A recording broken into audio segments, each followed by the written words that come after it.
Hi folks, this is Rose from In Rose's Garden, and today we are going to work on a bracelet using our Thunderhorse Descendant January Inspirational Bundle. Now let's turn down and I'll show you what we're going to do. And if you haven't heard of the Inspirational Bundle from Thunderhorse Descendant, she doesn't make very many. Last month it was only 24 that she sold. She made 25 because her and I went into sort of a little collaboration. I provided the photo for the inspirational picture. So all of those bundles sold out in 3 days. So if you want to get involved with that, you'll need to go over to Thunderhorse Descendant and check out her webpage. I believe the February bundle is going to be coming out on February 7th, if I remember right. And she said she was going to try and make 30 this month. Upped it a little bit since she sold out so fast the last time. But these are very pretty bundles. This one that I am going to work with today has well, I'll divide it up for you when we get down there on the mat. So let's get down on the mat and I'll show you what we're going to do. Okay, this is the photograph that I supplied that she used as inspiration to make the bundle, and we're using as inspiration to make items from it. This kit is called Let the Light In. Isn't this pretty? I hope you like that. I was actually surprised that she chose this photograph because I had sent her about a dozen of the winter ones, and but she really liked the way the light came in and focused on what she really wanted to do. So we're going to put the card aside.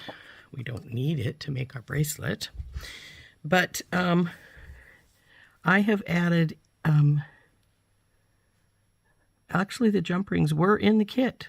I added a lobster claw and some crimp tubes, and I added all these silver spacers because I love a good spacer, and I used up all the ones she gave us in a different project, which I haven't done yet, but we will be doing. This beautiful Egyptian crystal is quite large, as you can see. I think it's probably a 10 or a 12. Let's see. I have my caliper right over here.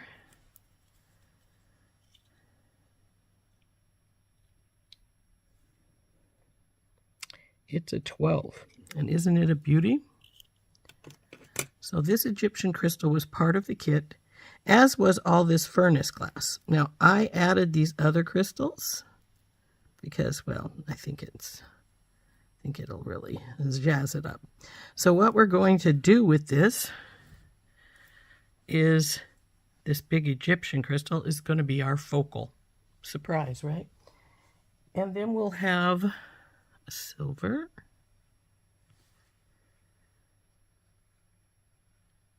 And two of the biggest furnace glass. I think it's this one. And we're going to string them normally like this. So if you're going to wear this bracelet, you're going to want to make sure that your points are turned so that this piece is hitting your wrist. So we'll put these in here.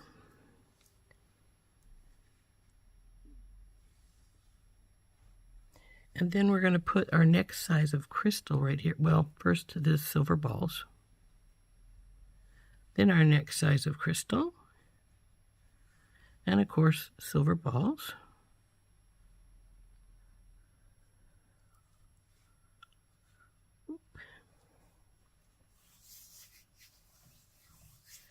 Now we'll do the next size of these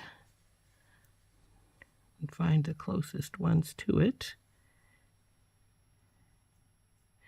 And we're going to do two in a row of the furnace glass. It's like this one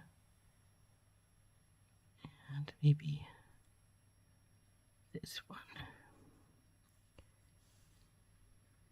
Then, of course, another silver ball. and then this smaller crystal.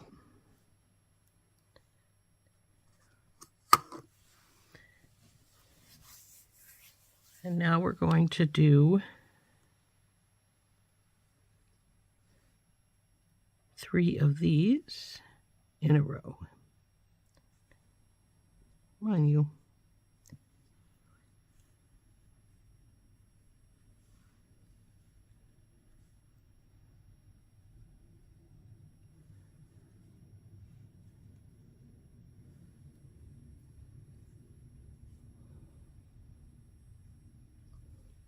Now, if our bracelet ends up being too long, we will take some of these end ones out. If it ends up being too short, we'll have to supplement it with something. But then, of course, these will go on the ends. So, that is how we're going to make it. So we're going to need to string it up. I've got just a little bit left of silver soft flex on this spool. Looks like it's probably going to be just a teeny touch more than we need, but that's all right. We will pull it all off because, well, that's all that's left on the spool of this silver, and there's no sense in putting just a few inches back onto the spool. So I'm going to put a a bead saver on this side, and we're just going to start this one has some tape on this residue on this side, so I'll switch and we'll bead from the other side. That way the sticky is not where we're beading at. So we'll just string this up as it sits right on this lovely silver soft flex wire.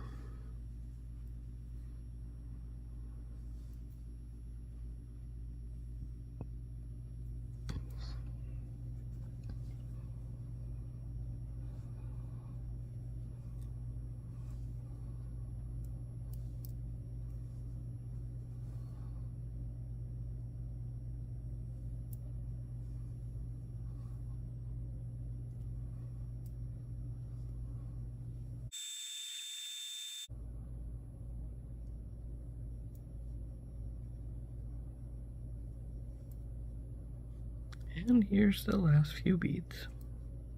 And then we're going to measure it and see where we ended up at. Well, first we'll put on a bead stopper. We don't want to lose our beads after we got them all on here.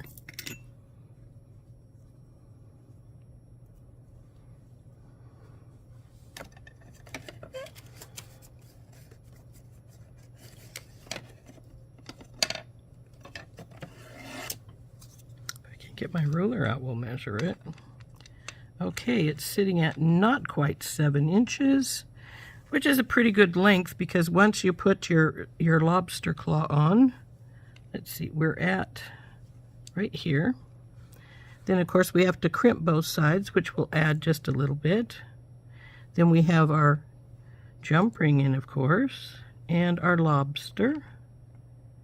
And we're going to end up at not quite, a little over 7.5 probably. So this is a good length. So we are going to crimp these off on either end. One with the, now if this had been a little shorter, I probably would have put an extender chain on here, but I'm not sure it needs one. So I'll make that decision when we get to there. So let's get our bing.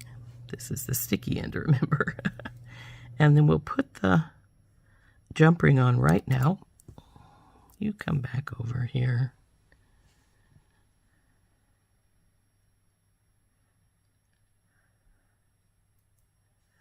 Just because it's sort of a placeholder. Then we'll drop our wire back into our beads. And you see that's going through every bead if it wants to, so that's good. Uh-oh, I think my crimp tube went inside this bead. And that is one problem with having a larger bead. Come on, crimp tube, come out. Because that does that, I probably will put put a crimp cover over the crimp after we crimp it so that it can't do that anymore. If I can ever get it out. I may have to take it out entirely here. Come on, you. Are you going to come out of there?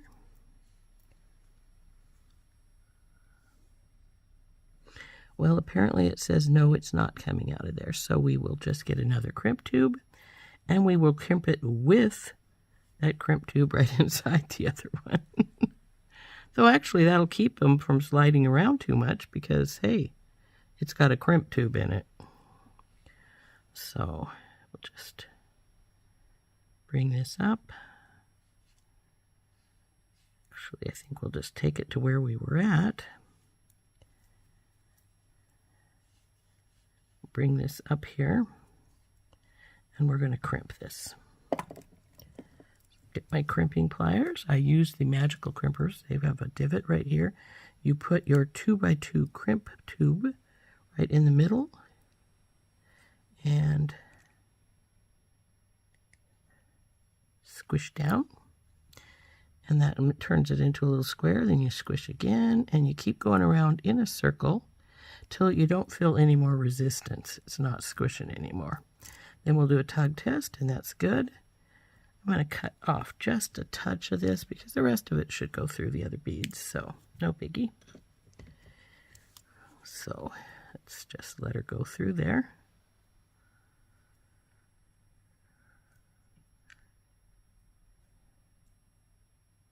And see, with that other crimp tube in there, it's not falling through. That's good.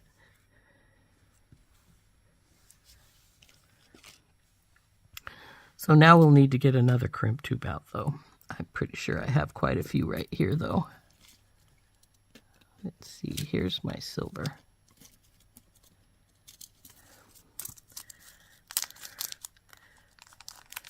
You know, I may put two on it and let one fall into this little bead again so that it holds the other one, so I don't have to put a crimp cover on them. So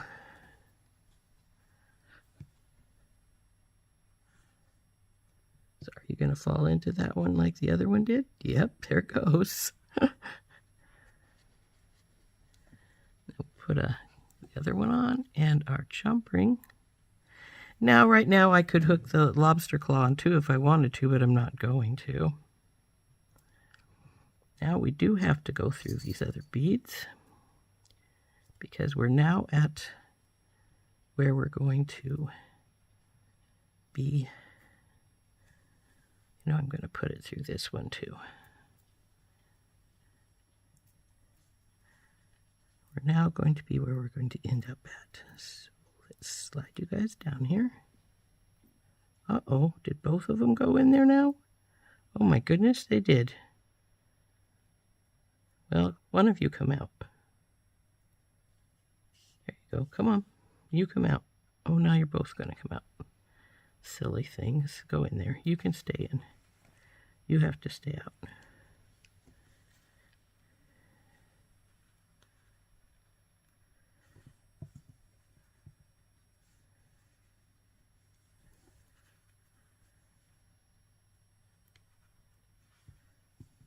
A little bit tighter.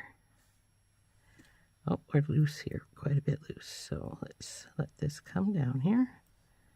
Bring our wire down. Now, one thing is we are going to want to have a little looseness, so wrap it up before you do your second crimp so that you definitely can see where you're at. Okay, so needs to tighten up a little bit. Come on, you guys, down there. You want to grab that.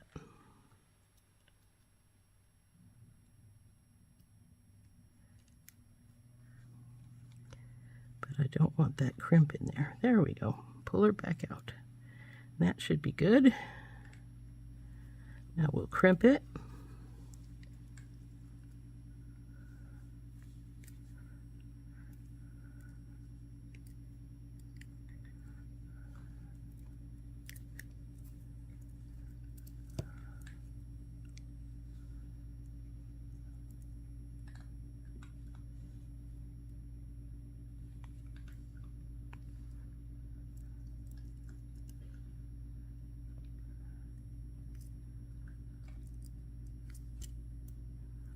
Oh, that crimp bead still slides inside there, so we'll probably are going to need to have a crimp cover.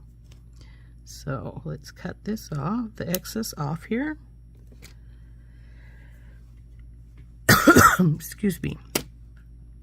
And I will go find some crimp covers to cover those crimps.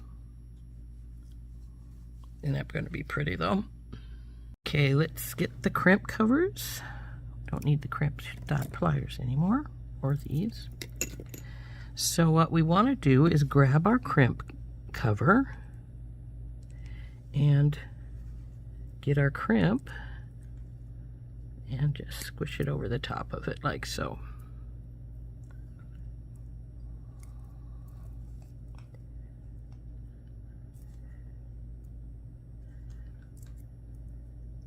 Come on.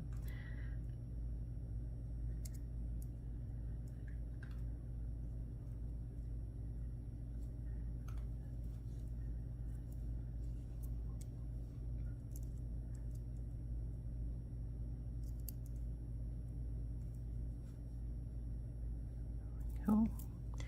Now we'll get the other one on.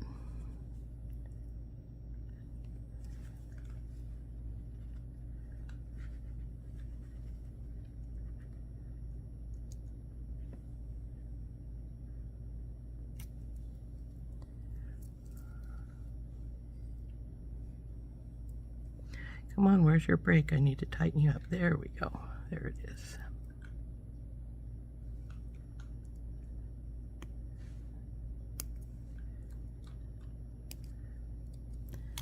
There we go. So now we need to put our lobster claw on, and then we will check out its final length.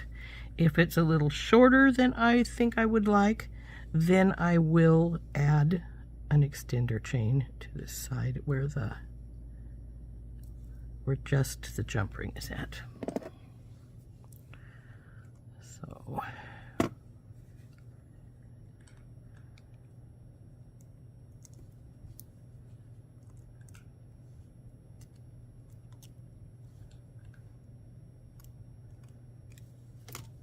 there we go.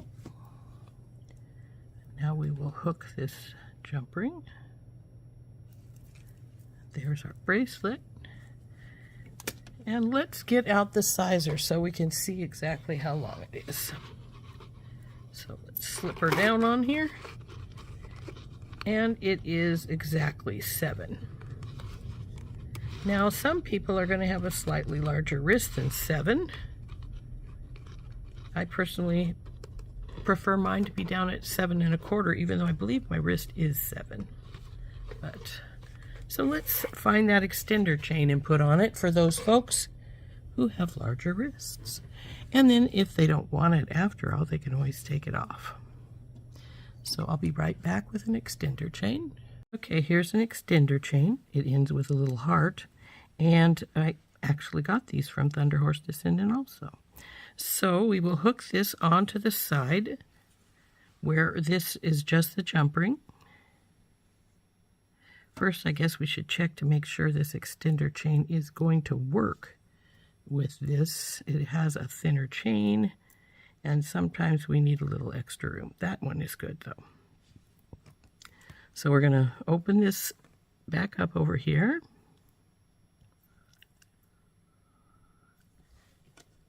And we will put the extender chain on. And that's going to add a couple of inches. It might even be closer to 3. Well, it's at least 2.5, I think. So there we go.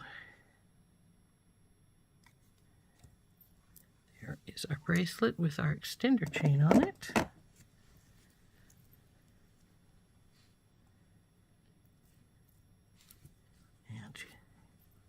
And isn't that special?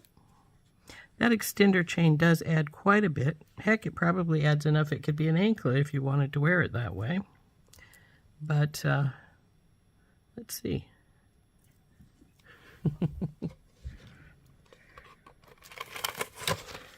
Sure enough, it does add enough you could make it wear it as an anklet if you wanted to, see? But I don't want to.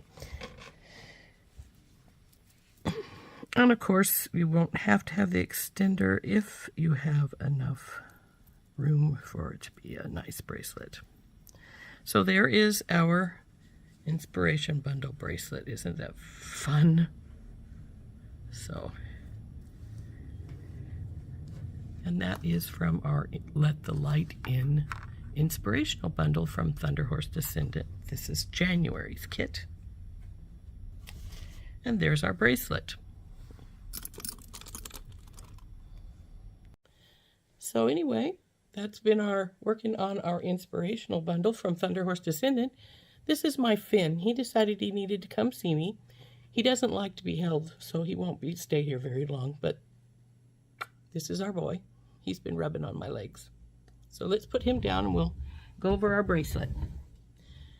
So this has been our bracelet that we made using the January Thunderhorse Descendant inspiration bundle. Let the Light In. And I think it turned out really pretty. I hope you like it. Like I say, you got to make sure when you put it on, though, those points are faced outwards so that you don't jab yourself in the hand. This has been Rose from In Rose's Garden, and we'll see you the next time. Bye-bye.